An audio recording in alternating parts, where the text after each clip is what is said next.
Quero compartilhar com vocês um pouco da palavra de Deus nesse momento para nossa edificação, dentro da temática proposta que foi do nosso retiro, fragmentado por causa da doença. E hoje, não mais por causa da doença, porque a doença, vamos pensar aqui, o Covid fragmentou a gente, não foi? Primeiro todo mundo isolado, no máximo pequenos grupos. Mas isso ainda era a solução. O pior mesmo é quando a doença maior, que é o pecado, faz com que a gente comece a refletir, raciocinar de forma errada. Quando a gente começa a chamar o amargo de doce, o doce de amargo, quando a gente não consegue interpretar a realidade ao nosso redor. E esse é um problema até de comunicação. Quando você vê alguém falando uma coisa com você, ele quis dizer uma coisa, mas não pareceu isso, e você codificou aquela mensagem de uma forma diferente. E às vezes isso até por causa da entonação de voz. Só por causa da entonação de voz. Por isso que você toma muito cuidado com o que você escreve. Porque às vezes a pessoa está lendo sua mensagem de WhatsApp, e aí você diz assim: você é tão linda. Mas o outro leu assim. Você viu o que ele escreveu? Você é tão linda. Como quem dizendo que eu sou feia. O texto é o mesmo, mas a forma como a pessoa tenta interpretar pode ter sentidos diferentes. E aí a gente acaba vivendo essa realidade. E aí a nossa mente começa a trabalhar, atrapalhar. E às vezes a gente tem um perfil de pessoas que são praticamente isso mesmo, fragmentadas. A vida com vários fragmentos. E essa não é a característica do povo de Deus. O povo de Deus tem que ser inteiro. Uma coisa fragmentada é uma coisa partida. Nós somos chamados a sermos íntegros. E integridade tem a ver com uma coisa só. Eu não sou duas coisas. Deus não é fragmentado. Deus é um ser único. Você não vê incoerência em Deus, pensando de um jeito ou de outro. Assim, os seus filhos devem refletir isso. Contudo, o pecado nos atrapalha. E por isso mesmo a gente tem todos esses problemas. Eu quero exemplificar isso com vocês, algumas histórias bíblicas. E eu quero começar tomando por base, antes de ler o texto bíblico, um dos nossos artigos escritos há um tempo atrás, que faz parte do plano estratégico dessa igreja. Dentro do plano estratégico dessa igreja, a gente tem como objetivo, qual é o nosso objetivo? Não tem assim um objetivo tipo, ter 500 membros, ter 1000 membros. Não, isso aí são coisas que Deus dá, o crescimento quem dá é Deus. Mas o que a gente quer? Ser uma forte igreja com união fraternal, ou uma igreja unida com forte comunhão fraternal. Uma igreja que as pessoas possam se relacionar e chamar de irmãos. A gente poder se olhar e viver como família. Mas é assim, irmãos, nada é utópico. A gente sabe que na nossa família tem os dias de cara amarrada, tem os dias de briga, tem os dias de dissabores. Mas o que tem sempre também?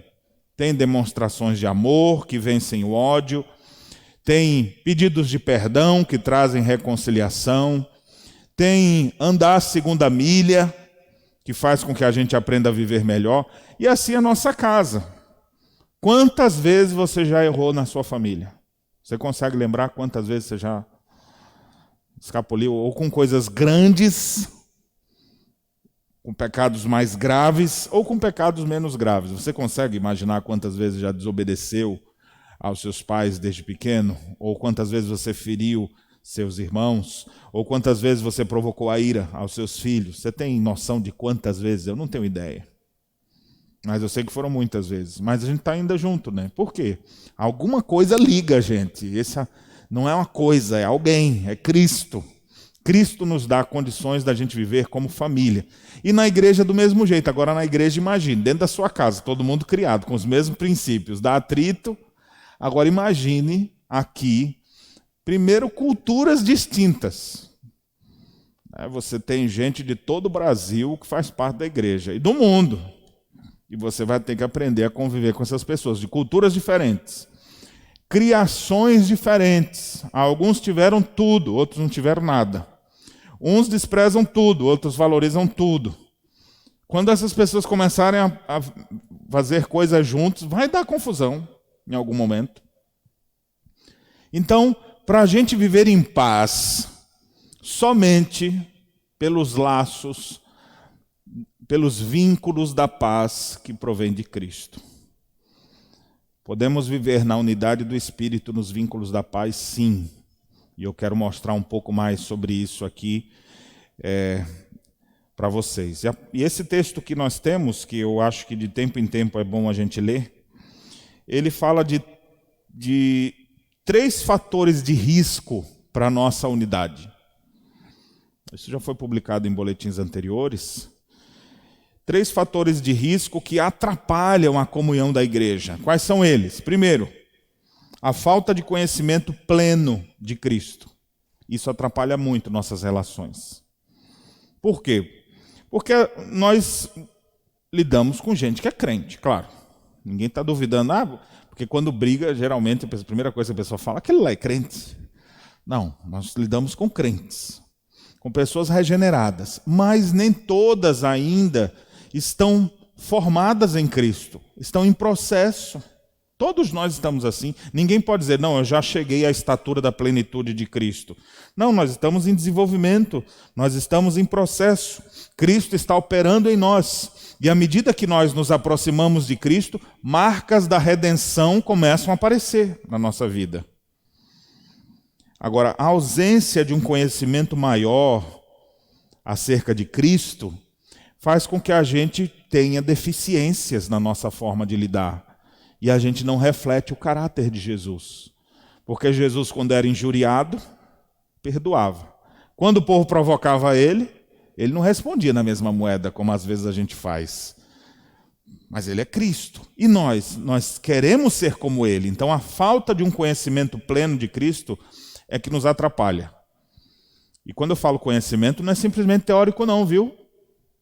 A partir da Escritura não existe conhecimento apenas teórico. Todo conhecimento é teórico e experimental. Conhecer a Deus tem a ver com relacionar-se com Deus. Eu sei de uma coisa, eu pratico aquela coisa. É assim que a Bíblia nos ensina. Um segundo fator de risco que atrapalha a igreja de ser unida é a nossa natureza pecaminosa. Bem, eu sou crente, mas ainda não sou como Cristo. E para piorar, eu tenho uma natureza pecaminosa que me inclina para o mal. Me inclina para interpretar você errado. Você está me olhando agora de máscara e eu estou aqui dizendo, por que ele está me olhando atravessado? Por que ele está rindo para mim? É ironia? Ou ele frangiu a testa? Está com raiva? Ou seja, a minha natureza não tem nada a ver com vocês, viu? Isso é eu. Alguma coisa assim, o meu dia foi mal, todo mundo falou, gritou comigo, brigou comigo, aí eu chego e acho que você também está no mesmo ponto. Por quê? Porque isso é da minha natureza pecaminosa, isso atrapalha muito. E certamente em algum momento você já deve ter descontado em alguém que não deveria, descontado a raiva que alguém lhe fez em outro ambiente. Isso é muito comum no trabalho, na escola, e você chega às vezes em casa, que está todo mundo ali para lhe amar, para lhe tratar bem, e você... Ou seja, isso atrapalha muito a nossa comunhão, a nossa natureza pecaminosa. Nós temos uma inclinação para o mal. Nós temos um potencial gigantesco para acender outro inferno, só para você ter ideia. Nós somos terríveis. As irmãzinhas mais piedosas que você vê na igreja, aquelas irmãzinhas que falam, você olha assim, meu Deus, aquela irmã é uma santa mulher de Deus, parece Ana. Mas ela tem potencial para o mal. Você vê alguns irmãozinhos piedosos servindo a Deus, você fala, aquele é um santo homem de Deus. Aquele tem um potencial para o mal. Só que se ele é crente, isso está dominado. Mas não quer dizer que essa velha natureza não fica tentando se levantar, reaver o seu lugar. E aí vem aqui o terceiro fator de risco ainda para atrapalhar a nossa união fraternal, que são as influências externas. Então veja, Aquilo que eu deveria ser, eu ainda não sou. A minha natureza é corrompida. E eu ainda vivo num mundo cercado de valores e princípios que me influenciam. Nós não estamos numa bolha. Nós somos influenciados por tudo que está acontecendo ao nosso redor, de bom ou de ruim. Nós vivemos na época das redes sociais, então a gente gasta tempo em rede social e sem perceber o que está todo mundo fazendo, daqui a pouco você faz também. E às vezes as reações pecaminosas das pessoas faz também. O mais comum disso é você ver pessoas botando indiretas, às vezes, nas redes sociais, para outros que não tem nada a ver ouvirem. A gente vê isso nos nossos líderes máximos da política brasileira. Um falando mal do outro, um xingando o outro. Aí você fala, se é aquele que é uma autoridade, pode fazer, por que eu não posso também xingar fulano que não está aqui? E a gente vai fazendo as coisas dessa maneira, achando que é certo. Mas não é certo, a gente acaba sendo influenciado pelo nosso meio. As pessoas vivem, só para ter ideia, nós vivemos cercados, algumas tendências do nosso tempo. Secularismo, que nos leva a pensar só aqui e agora, ninguém está preocupado com vida eterna, e é por isso que, inclusive, a gente tem poucas instruções, até muitas vezes em nossos púlpitos, sobre céu, porque falar do céu, não, o cara quer saber só daqui e da agora, o negócio da vida eterna, isso aí eu quero agora. Ou seja, isso é a influência do mundo que nós temos, porque o cristão se preocupa com o céu, ele deveria querer saber mais sobre o futuro. Vivemos cercados pelo consumismo. Aí começa a conviver com pessoas. Um consome demais, outro consome de menos, outro tem dinheiro para consumir mais, outro não tem dinheiro para consumir. E aí isso começa a dar atrito. A gana por ter e não por ser influencia as pessoas de igual forma. Então, assim, são vários fatores que estão ao nosso redor. Aí você fala, como é que a gente vai vencer isso? Não vai vencer, você não tem força para vencer isso não. Bem, o modelo de Cristo está aqui, você está aqui. Sua natureza pecaminosa lhe puxa mais para cá. E a influência do mundo lhe empurra mais para longe. Como que eu vou fazer? Você não tem condição. A não ser que você busque o amparo do Espírito Santo de Deus. Que você clame por misericórdia. E aquele que é o Todo-Poderoso vai nos resgatar então de onde a gente está e nos levar para a gente ser aquilo que Deus deseja que sejamos. Mas nada vai mudar em nossa vida enquanto a gente não reconhecer a necessidade de uma transformação. Então abra, por favor, sua Bíblia agora em Tiago, na carta que que Tiago escreveu, Tiago, irmão do Senhor. E a carta de Tiago, ela é muito prática. É um dos primeiros escritos do Novo Testamento.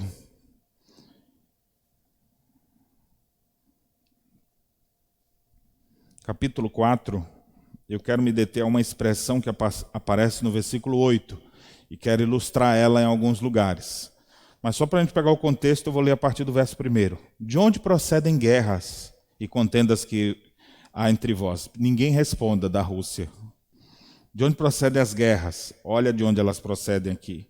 De onde, senão dos prazeres que militam na vossa carne? Guerra surge, briga surge, confusão surge por causa das nossas inclinações pecaminosas, dos desejos da nossa carne. Cobiçais e nada tendes, matais e invejais e nada podeis obter. Viveis a lutar e a fazer guerras. Nada tendes porque não pedis. Pedis e não recebeis porque pedis mal, para esbanjardes em vossos próprios prazeres. Infiéis, não compreendeis que a amizade do mundo é inimiga de Deus? Aquele, pois, quiser ser amigo do mundo, constitui-se inimigo de Deus. Ou supondes que em vão afirma a Escritura, é com ciúmes que por nós anseia o Espírito, que ele fez habitar em nós. Antes ele dá maior graça pelo que diz, Deus resiste aos soberbos, mas dá graça aos humildes. Sujeitai-vos, portanto, a Deus, mas resisti ao diabo, e ele fugirá de vós. Lê comigo o verso 8. Chegai-vos a Deus, e ele se chegará a vós outros. Purificai as mãos, pecadores, e vós que sois de ânimo dobre, limpai o coração. Deixa eu terminar de ler. Afligi-vos, lamentai e chorai, converta-se o vosso riso em pranto e a vossa alegria em tristeza. Humilhai-vos na presença do Senhor, e ele vos exaltará. Então aqui Tiago dá um belo retrato do que é mundanismo e individualismo. E o resultado disso, problema que surge no nosso meio, vem do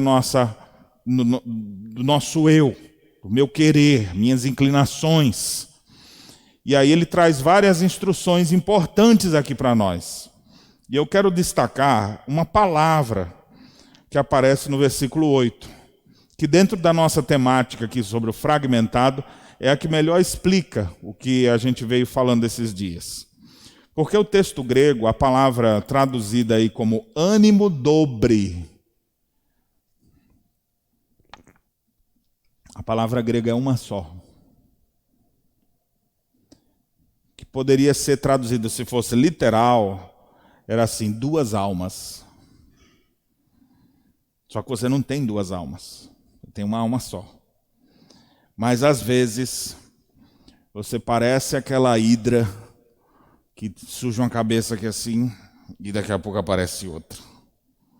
E você tenta cortar, e aí sai mais 2. Não para nunca. É o coração que quer uma coisa e quer outra. Tiago não está dizendo que a gente tem 2 almas, mas a palavra grega usada, ela dá o sentido de uma pessoa dividida, fragmentada. Ora quer fazer o que é certo, ora não quer mais. Um clássico filme que quase todo mundo deve ter visto aí, eu já assisti umas 40 vezes, e se aparecer, assisto de novo. É um filminho curto, pouca duração, que é o Hobbit e o Senhor dos Anéis, né? Então, quando eu estou com uns 15 minutinhos vagos, aí eu paro para tentar assistir os 6 filmes, né? Então, e aí você vê a jornada daquele Sméagol, né? Aquele ser que era uma pessoa normal. Em um dos filmes mostra, o cara era uma pessoa normal. Mas a gana dele pelo poder do anel. Eu quero o precioso.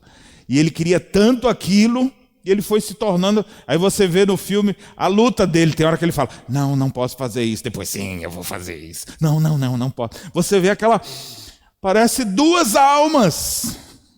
E nós pegamos a temática com o nome fragmentado. Quem assistiu o filme viu que é a história de um sujeito lá que tem 23 personalidades diferentes. É um distúrbio mental que faz o cara pegar formas distintas. Às vezes é uma criança, às vezes é um jovem, às vezes é uma pessoa erudita, daqui a pouco é uma senhora. E o pior de todos os personagens é o monstro destruidor que tem lá, que é o mais forte de todos. Então você vê, embora seja um filme, mas tudo é filme aqui que eu citei, mas na vida real existem pessoas que parece aquele lagarto de 2 cabeças assim, ó. Você encontra ele hoje, pegou ele numa veia cristã. Aí está irmãozinho, paz e amor, tudo na tranquilidade. Você pega ele em outra veia, você vê a pessoa totalmente diferente. O que é isso? Então, se nós não tivermos consciência de que o nosso coração pode sofrer não é essa doença, esse pecado. Por isso que a Bíblia diz, tudo isso acontece por causa do pecado de vocês. As brigas vêm do coração de vocês. Se vocês não tratar o coração de vocês, vocês vão ficar com esses problemas cada vez mais sérios. E qual é a solução? Verso 8 diz, vós que sois de ânimo dobre. Qual é a solução para não ficar com a alma dividida? Não ficar aqui com 2 almas, esse ser monstruoso.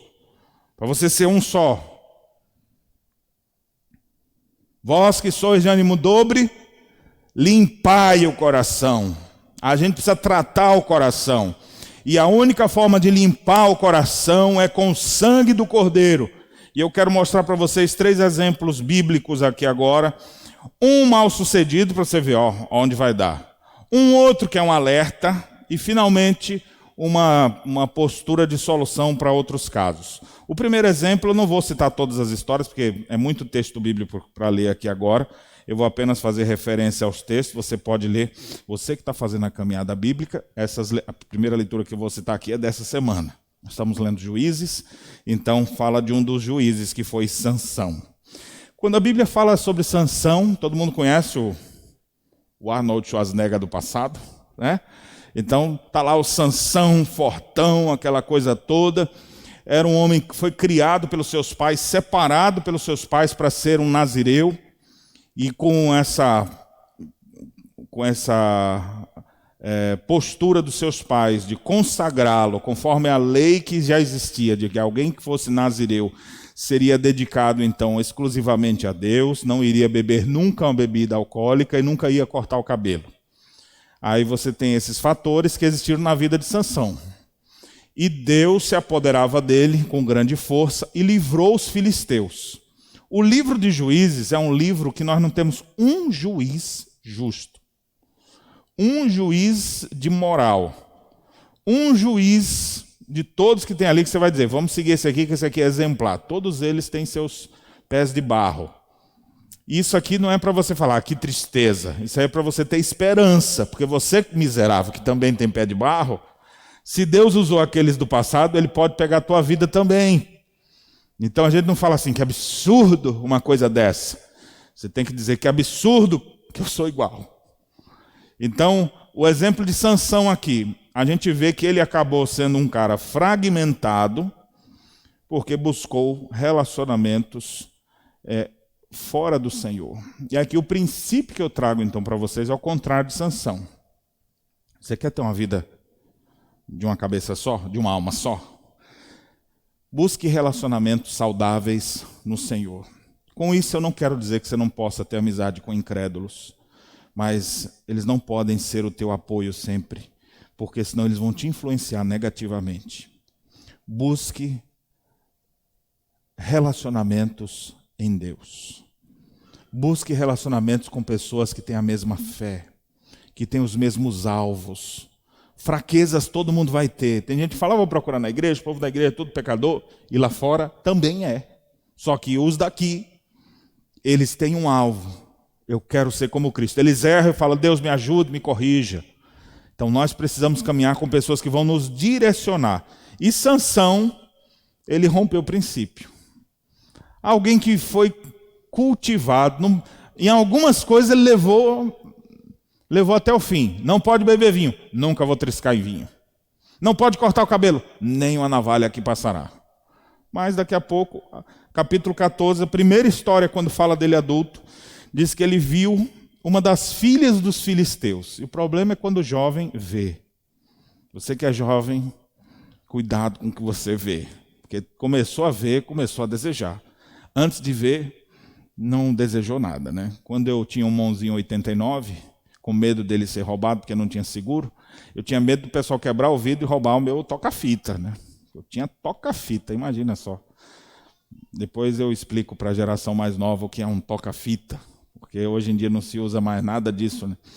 E aí sempre que eu saía do carro, eu tinha uma flanela e eu largava a flanela no painel.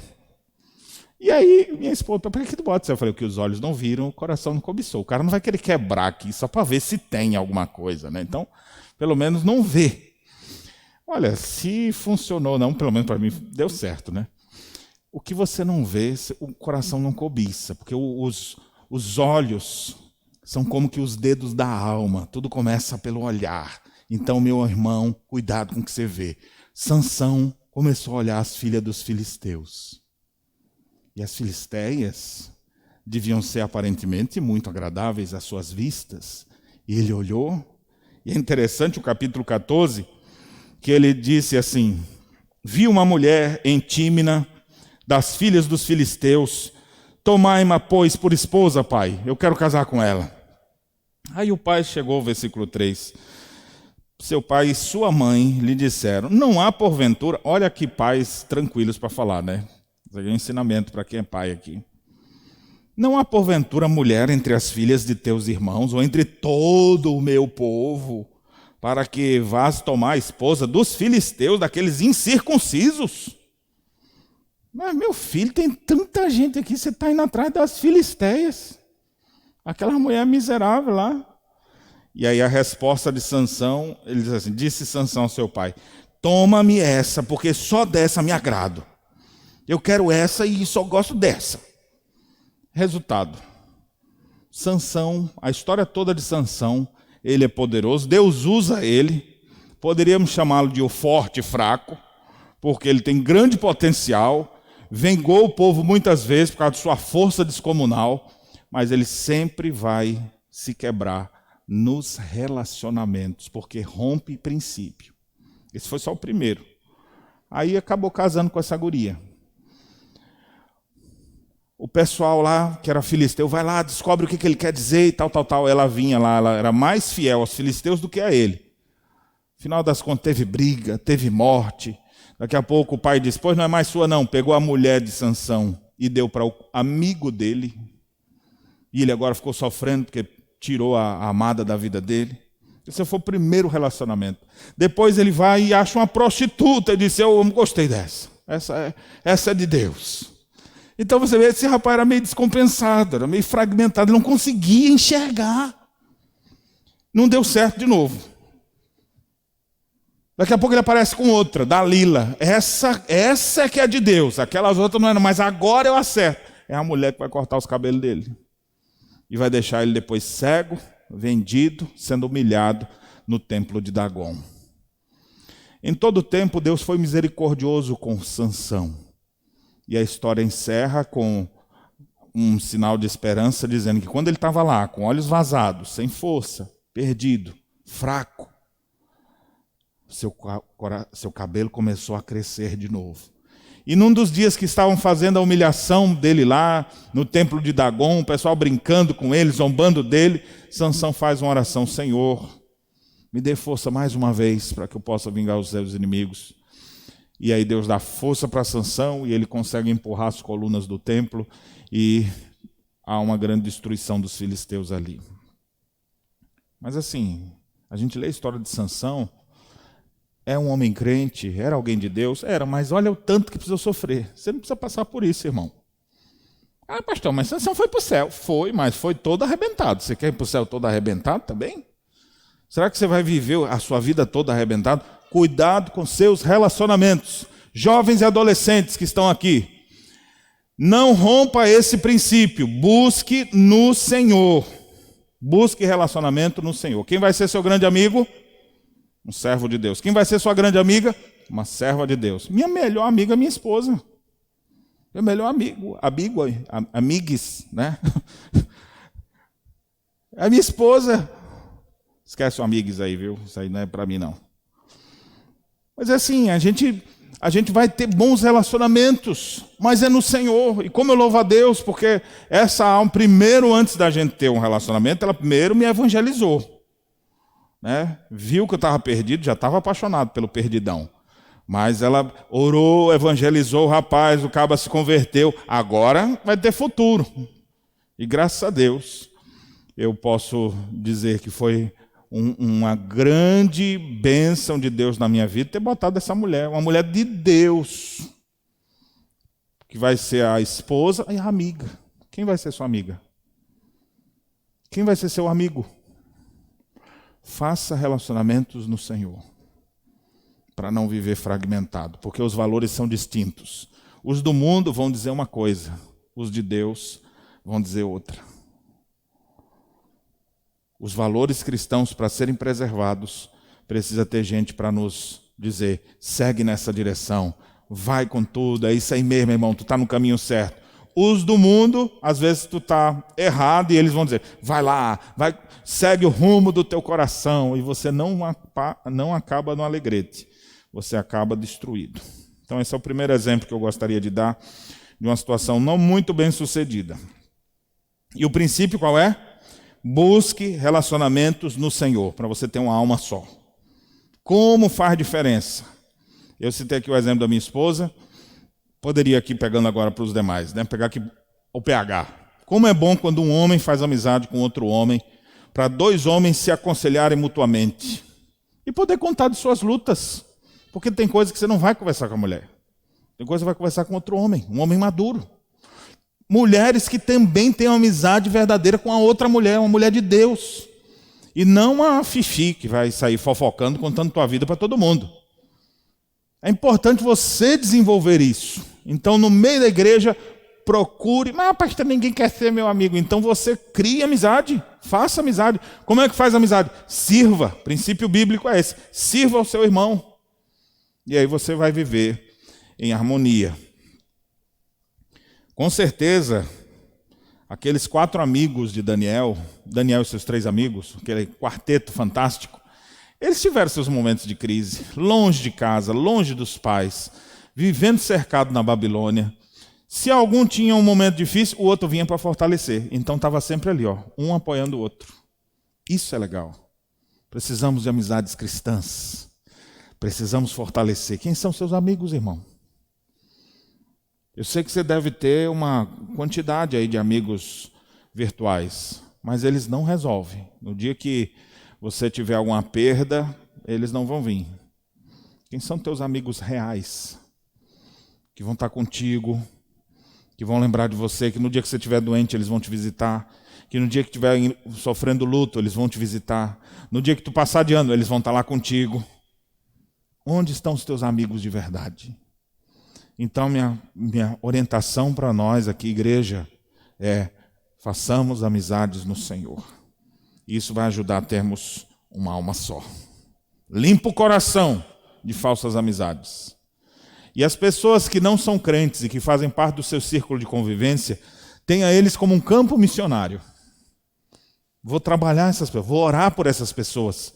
Quero alcançar essas pessoas, familiares, amigos, colegas de trabalho, colegas de faculdade, escola. O que eu vou fazer com essas pessoas? Vão parar de me relacionar? Não, Jesus disse: não os tire do mundo, mas os livre do mal. Aprenda a viver com essas pessoas, mas não seja influenciados por eles. E é difícil isso. Então você tem que ter o seu apoio, aqui meus morões, meus amigos em Cristo e meu campo de trabalho. Quero trazer aquelas pessoas para cá e não querer ir para lá. Quando a mente está fragmentada, às vezes a pessoa pensa até em dizer: eu não quero mais saber da igreja. Mas isso você tem que entender, esse tipo de pensamento nunca pode provir de Deus ou de um coração regenerado. Isso é a tua velha natureza. Isso é o pecado, isso é a influência externa. E a gente precisa combater isso, ok? Vamos lá. Segundo exemplo agora, é uma história talvez não muito conhecida de vocês. É a história que compreende um homem chamado Abner. Sabe o que foi Abner? Abner era um chefe dos exércitos de Saul. Todas as vitórias de Saul se davam porque ele tinha esse general à frente. O grande general de Saul, que dava vitórias ao povo de Deus, era Abner. Abner, inclusive, não era favorável a Davi, porque Saul é contra Davi. Saul quer destruir Davi. Abner é o comandante do exército. Mas aconteceu uma situação que mexeu o coração do Abner e fez o Abner mudar de posição. Abner se tornou a ponte para o crescimento de Davi. Só para você ter ideia, o chefe do exército de Saul, que comandava todas as frentes de batalha, aconteceu algum episódio, que nós vamos ver qual foi, que fez com que ele dissesse assim: não vou mais cuidar de Israel. Davi, uma época, trabalhou aqui com a gente, não foi? Davi não fazia parte da guarda do próprio Saul? Pois eu vou agora ficar do lado dele. É assim agora? E ele mudou sua posição. E ao se posicionar a favor de Davi, todos os heróis de guerra acompanham Abner, e agora Davi é fortemente apoiado no seu reino. Isso aconteceu logo após a morte de Saul. Saul morreu e quem assumiu o lugar rapidamente ali foi Isbosete, filho de Saul. E esse rei, esse líder fraco, que não reinou reinou muito pouco tempo, ele tem uma atitude muito equivocada e por causa de um equívoco dele, ele acabou desgastando o reino inteiro. Eu queria que você acompanhasse essa leitura aqui, é pequena, é só uma parte de 2 Samuel capítulo 3, para a gente ver o que foi que aconteceu, que fez com que um general saísse de um lado e rompesse para o outro.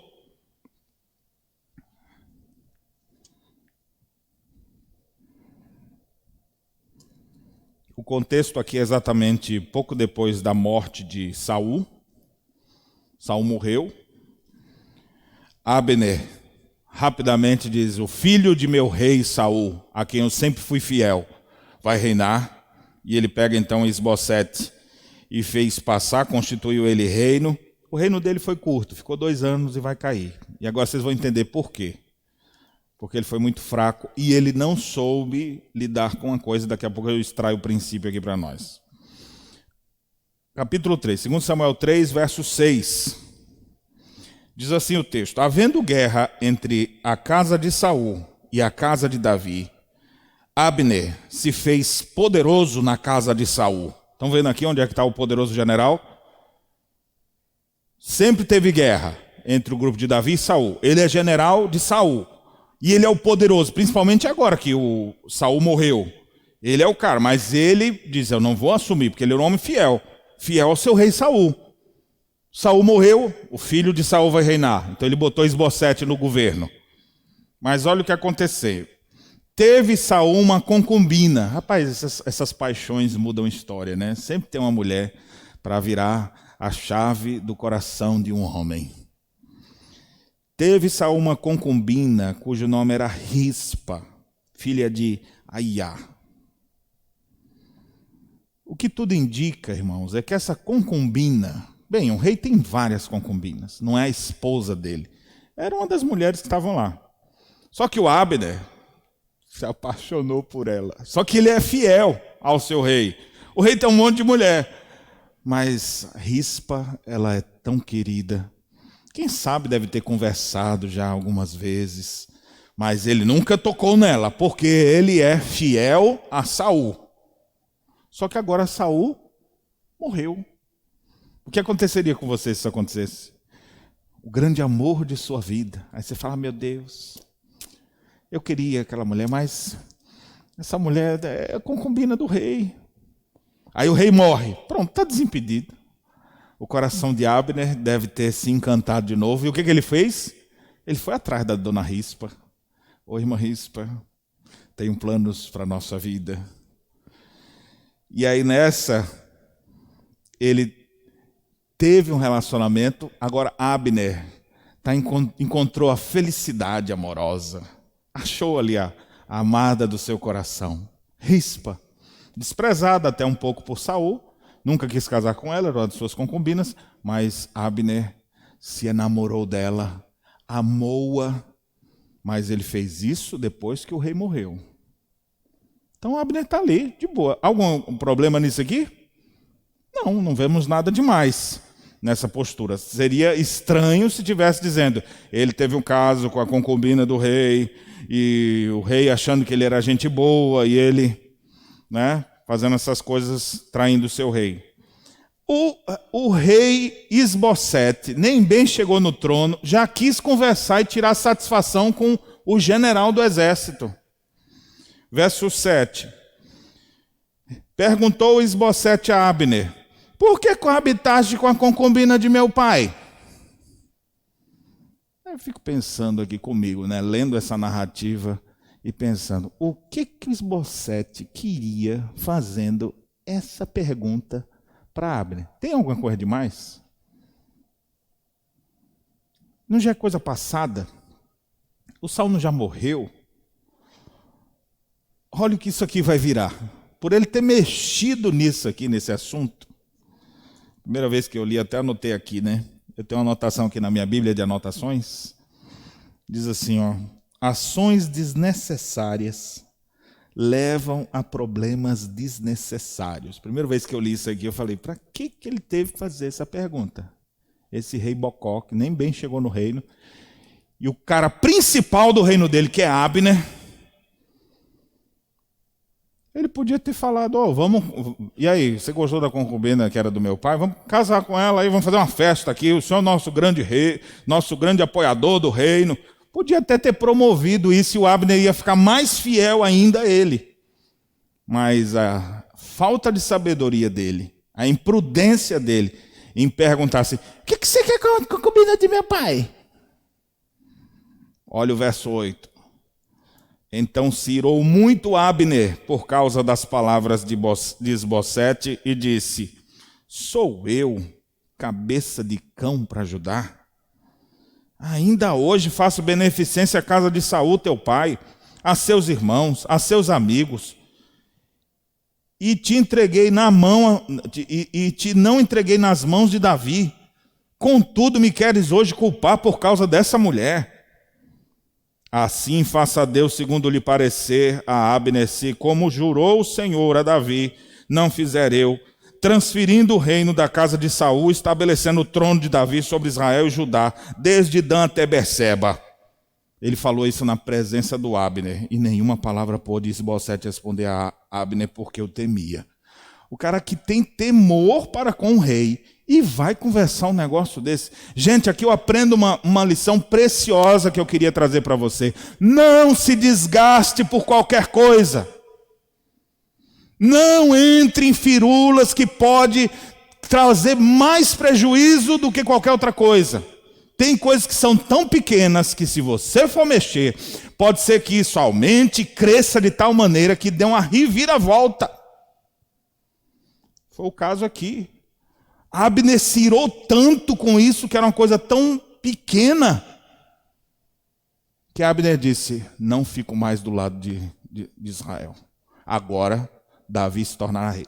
E Abner foi um grande instrumento, foi de fato uma ponte para o crescimento de Davi. Davi vai ser aclamado depois rei em todo Israel, norte e sul, por causa do trabalho de Abner. Então aqui o que eu quero trazer de princípio para nós?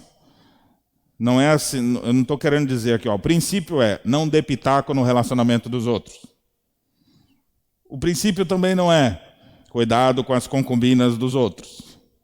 Mas o princípio é não entre em discussões desnecessárias.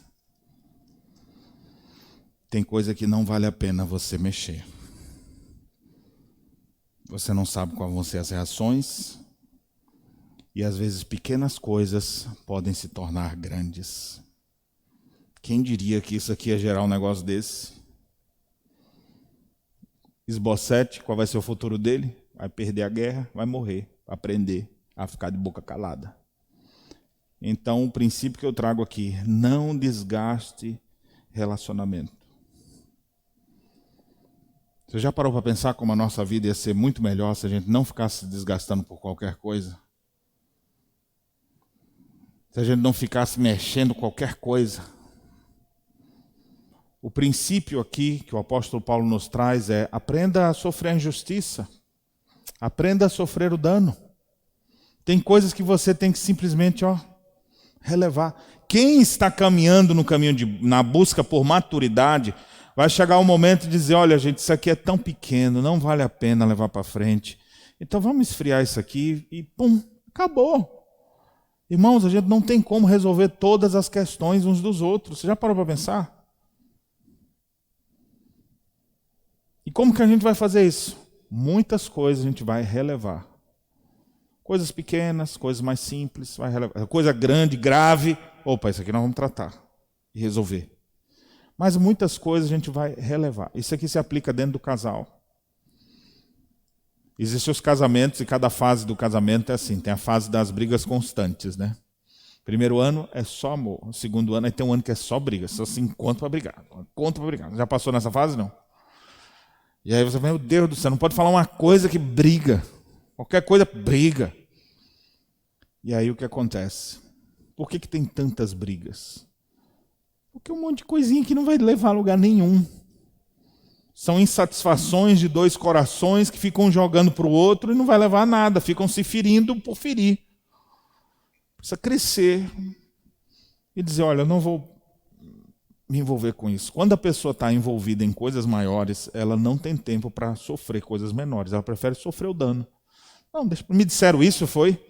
Quem que disse isso? Não, para tudo agora. Quem foi que fez esse comentário que eu pareço o Gru? Quem foi da mocidade que fez aquele desenho do Gru? Aí agora tu vai atrás desse negócio. Não, que larga isso de lado, segue adiante. E o pior, quanto mais tu mexe, mais mais feio fica. Aí daqui a pouco tu acha que é só aquilo, aí tem mais outra coisa, aí depois tem outra coisa. Então, olha, meu irmão, tem tanta coisa para a gente fazer. Tu tem que concentrar teu tempo nas coisas mais necessárias, nas coisas mais importantes. Nós nunca vamos fazer todas as coisas. Às vezes eu olho minha agenda e as coisas que eu tenho anotadas para resolver. E às vezes eu conversando com a minha amiga, você sabe quem é minha amiga, né? Às vezes a gente fala assim, ó, hoje eu consegui diminuir um monte das minhas coisas. A gente fala, opa, zerou? Nunca zera. E nunca vai zerar. Então é por isso que tem muitas coisas que você simplesmente não vai fazer mesmo. Tem coisas que você simplesmente vai priorizar. Olha, só vai dar para fazer esse. E os outros? Lamento, não vai dar. Porque tanta coisa para a gente fazer, você não pode ser refém de tanta coisa que tem. Então você tem que priorizar aquilo que é mais importante. Não é assim? Não é isso que Jesus disse? Buscar em primeiro lugar o reino de Deus e sua justiça, e as outras coisas serão acrescentadas. Não fique preocupado com o que vai comer, não se preocupado com o que vai vestir, não se preocupado com isso, com aquilo outro. Faz o mais importante, e as outras coisas vêm atrás. Mudando o que deve ser mudado, a mesma coisa nos nossos relacionamentos. Não fique ali tentando resolver. E esse aqui falou. Não, mas fulano disse que era 8 horas. Não, foi 8h30. Foi 8 ou foi 8h30? Aí você fica... Não, tu falou... Não, na verdade disse que era 8h15. Aí já é a terceira versão. Aí você fica... E o que isso vai levar? Vai resolver o que no final das contas? Então, meu irmão, olha, é até melhor você chegar assim e dizer, olha, eu acho que eu não me comuniquei bem. Né? Nem 8, nem 8h15, nem 8h30, era 9 horas que começa o culto. Então, olha, se eu falei errado, me perdoa, vamos seguir adiante, que tem mais coisa para a gente resolver. Porque não dá para travar em tudo. Então, meu irmão, em nome de Jesus, eu lhe conclamo a você aprender esse princípio. Não desgaste seu relacionamento com outra pessoa com pequenas coisas. Não desgaste. Toca para frente, releva, deixa isso de lado e não deixa juntar raiz de amargura no coração. Segue adiante, amadurece e avança. Isso vai nos trazer uma alma só. Se a gente ficar achando que vai ter um monte de confusão, minha alma vai ficar toda atrapalhada e ainda vai me trazer sérias consequências, conforme eu mostrei aqui no exemplo de Abner. Último exemplo que eu quero citar para vocês, é um exemplo no Novo Testamento agora, Filipenses, no capítulo 4. O que é que você faz quando os dois estão brigados e nenhum está errado? Me diz aí. Porque é uma coisa, ó, vamos resolver isso aqui. Aí o que está errado chega e diz, tá bom, me perdoa, eu errei. E o outro, tá bom, te perdoo, está perdoado. E segue adiante. Mas e quando nenhum tiver errado? E eu não estou dizendo que nenhum está errado porque está de coração duro. É porque não é alguma coisa de erro mesmo, não. São apenas formas diferentes de se ver a realidade.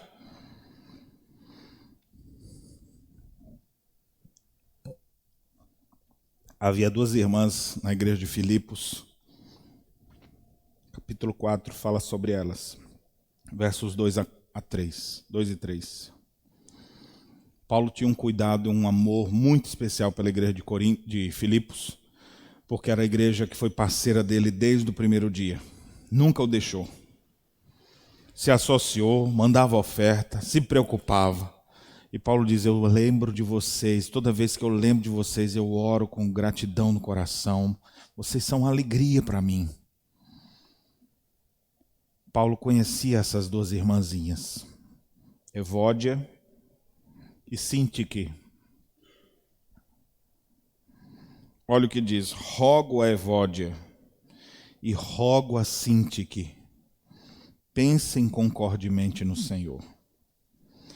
A ti, fiel companheiro de jogo, também peço que as auxilies, pois juntas se esforçaram comigo no Evangelho, também com Clemente e com os demais cooperadores meus, cujos nomes se encontram no livro da vida. O que eu quero destacar dessa história? Muito interessante. O que é dito de que cada uma fez de errado aqui?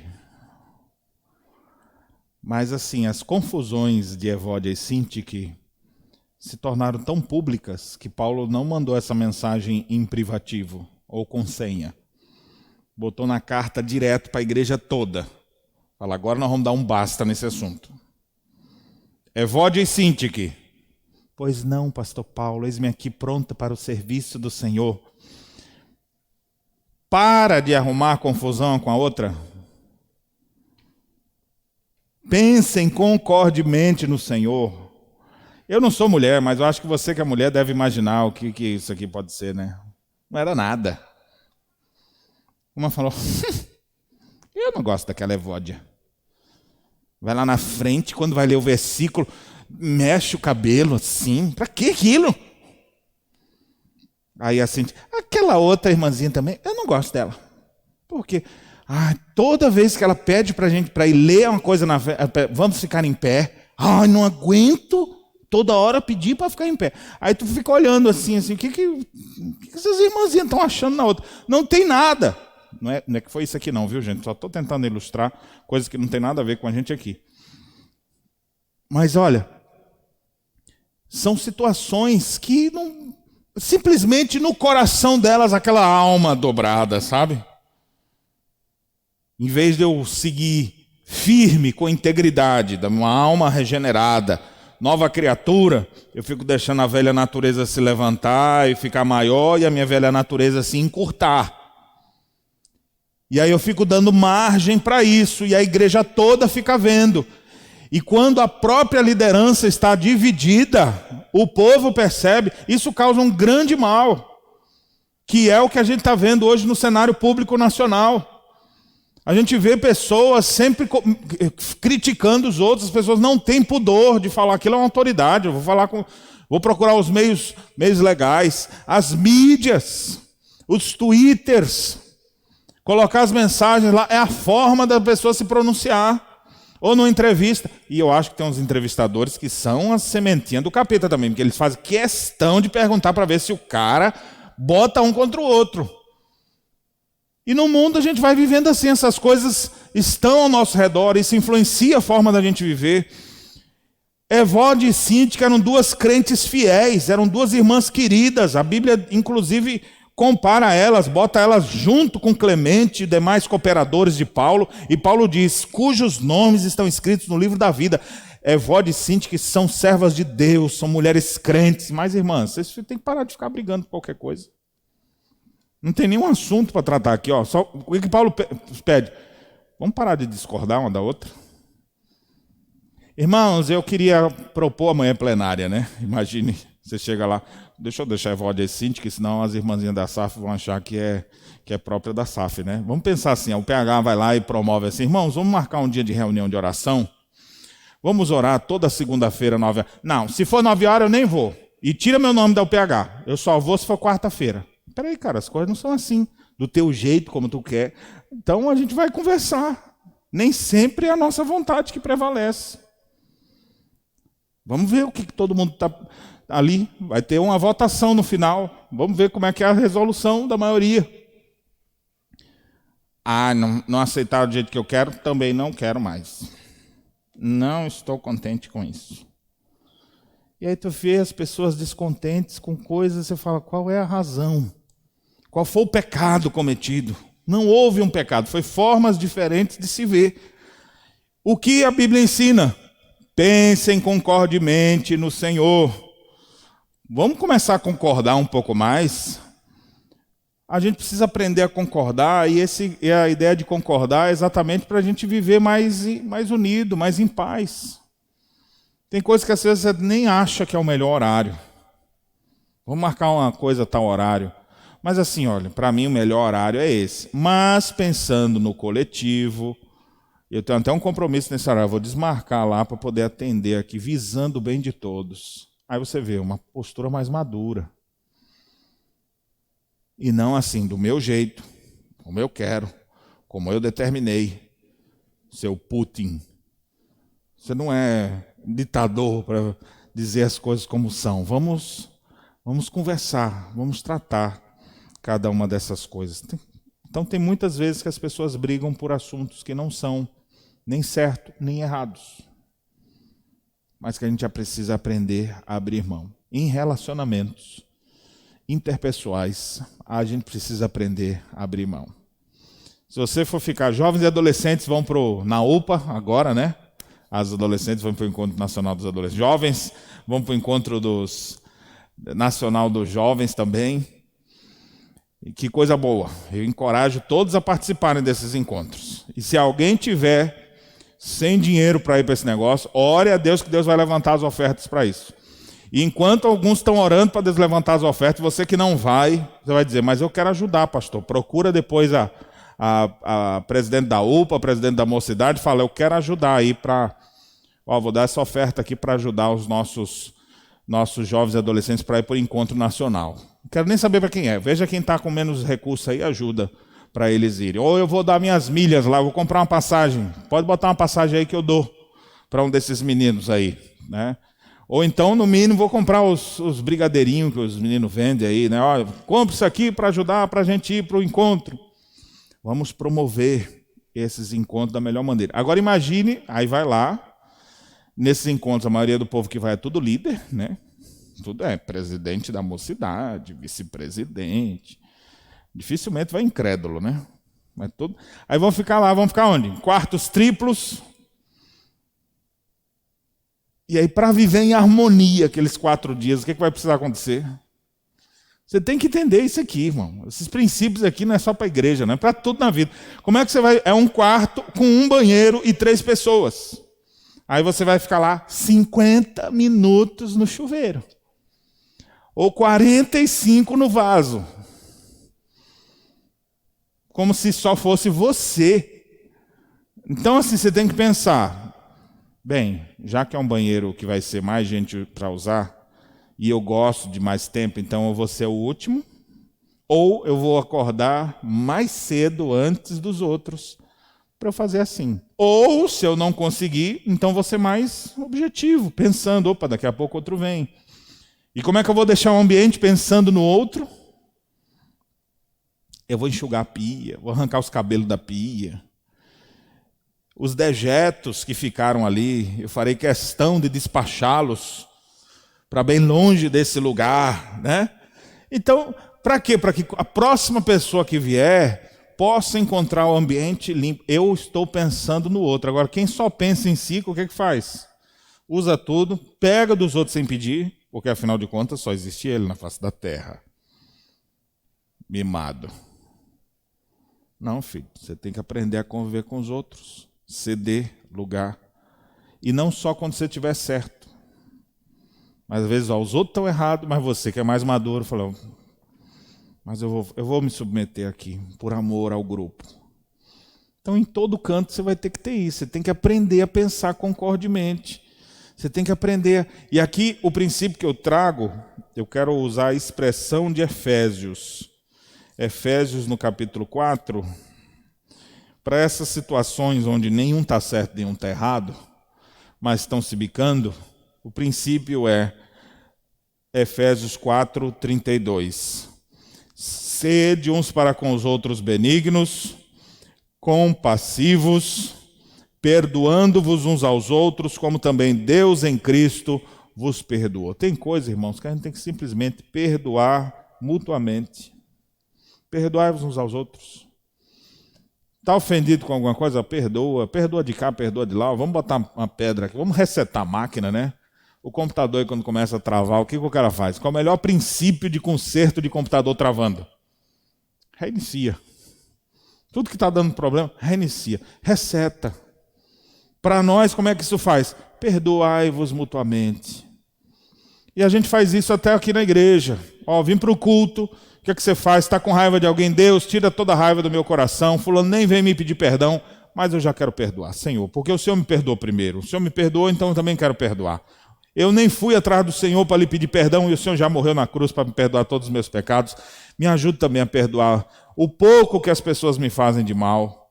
E me ajude também a não pecar contra os outros. Aí você perdoou, ali o outro perdoou, no final vocês se abraçam ali, segue adiante, sem ficar se desgastando. Porque senão vocês vão ficar com a alma fragmentada. E fragmentados Nunca mais. Eu queria que você saísse daqui hoje com esse ensino pronto para levar para outras pessoas também. Nem todo mundo sabe disso. E aí eles ficam fragmentados e fragmentando os outros. Então você vai dizer para as pessoas: irmão, não vamos fazer assim não. Vamos procurar ter uma alma só. Vamos limpar o coração da gente.